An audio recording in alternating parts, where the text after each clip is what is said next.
11 मई 2003।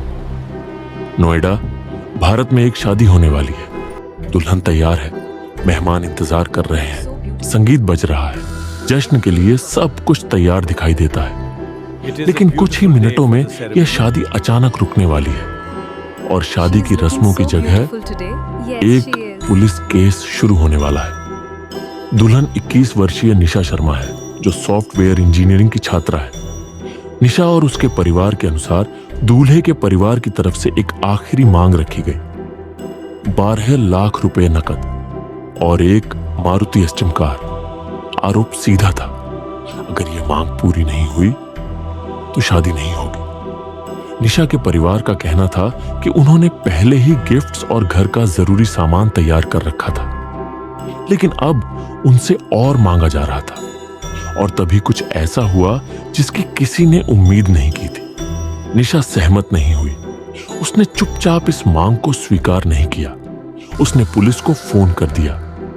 कुछ ही घंटों में शादी रद्द हो गई और दूल्हे मुनीश दलाल को गिरफ्तार कर लिया गया।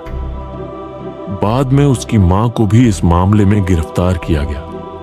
अचानक यह कहानी हर जगह दिखाई देने लगी। अखबारों ने इसे प्रमुखता से छापा। टेलीविजन चैनलों ने इसकी कवरेज शुरू कर दी।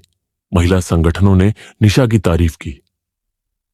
एक युवा दुल्हन जिसने दहेज के आगे झुकने से इनकार कर दिया था, हिम्मत की एक मिसाल बन गई। लाखों लोगों के लिए कहानी बिल्कुल साफ दिखाई दे रही थी। एक दुल्हन, दहेज की मांग, पुलिस में शिकायत और रद्द हुई शादी। लेकिन फिर कहानी का एक दूसरा पक्ष सामने आने लगा।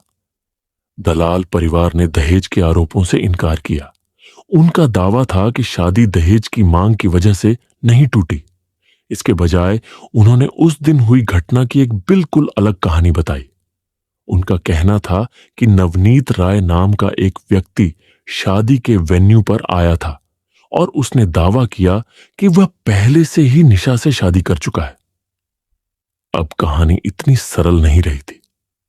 दो परिवार थे, दो अलग अलग कहानियां थीं और एक अनुत्तरित सवाल था, आखिर उस शादी के वेन्यू के अंदर हुआ क्या था। लेकिन तब तक जनता अपना फैसला कर चुकी थी।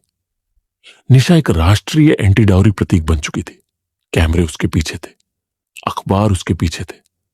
उसकी कहानी अंतर्राष्ट्रीय टेलीविजन तक भी पहुंच गई। लेकिन धीरे धीरे मीडिया का ध्यान खत्म हो गया।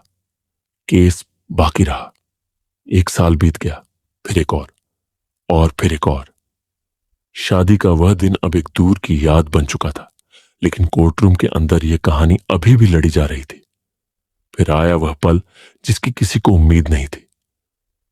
29 फरवरी 2012, उस शादी के लगभग 9 साल बाद, जो कभी हुई ही नहीं, गौतम बुद्ध नगर की एक जिला अदालत ने अपना फैसला सुनाया। मुनीश दलाल और बाकी आरोपियों को बरी कर दिया गया। कोर्ट ने पाया कि अभियोजन पक्ष कथित दहेज की मांग को साबित करने के लिए पर्याप्त सबूत पेश नहीं कर पाया। कोर्ट ने यह भी निष्कर्ष निकाला कि निशा का शादी रोकने का फैसला पहले से तय था और बस इसी के साथ कहानी बदल गई। जिस महिला को कभी दहेज के खिलाफ खड़े होने वाली एक मिसाल के रूप में देखा गया था, वही अब एक बिल्कुल अलग विवाद के केंद्र में थी। जिन आरोपों पर कभी आरोपी गिरफ्तार किए गए थे, उन्हीं आरोपियों को अब बरी किया जा चुका था। लेकिन यहां एक जरूरी बात समझना महत्वपूर्ण है।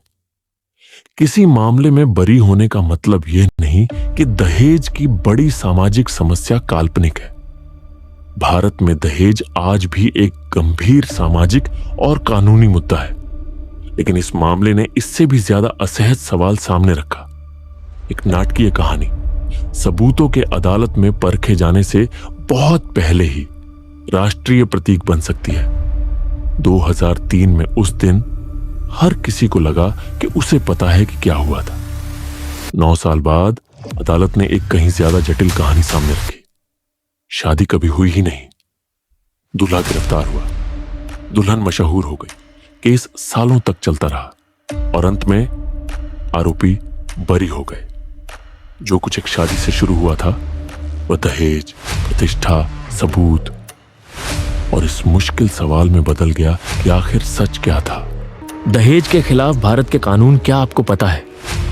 भारत में दहेज लेना, देना या मांगना सिर्फ गलत सामाजिक प्रथा नहीं बल्कि कानूनन अपराध है। इसके लिए सबसे महत्वपूर्ण कानून है दहेज प्रतिषेध अधिनियम 1961। इसकी धारा 3 दहेज देने और लेने दोनों को दंडनीय बनाती है। वहीं धारा 4 दहेज मांगने को अपराध मानती है। और अगर दहेज के नाम पर कोई विज्ञापन दिया जाता है तो धारा 4A भी लागू हो सकती है। लेकिन कहानी यहीं खत्म नहीं होती।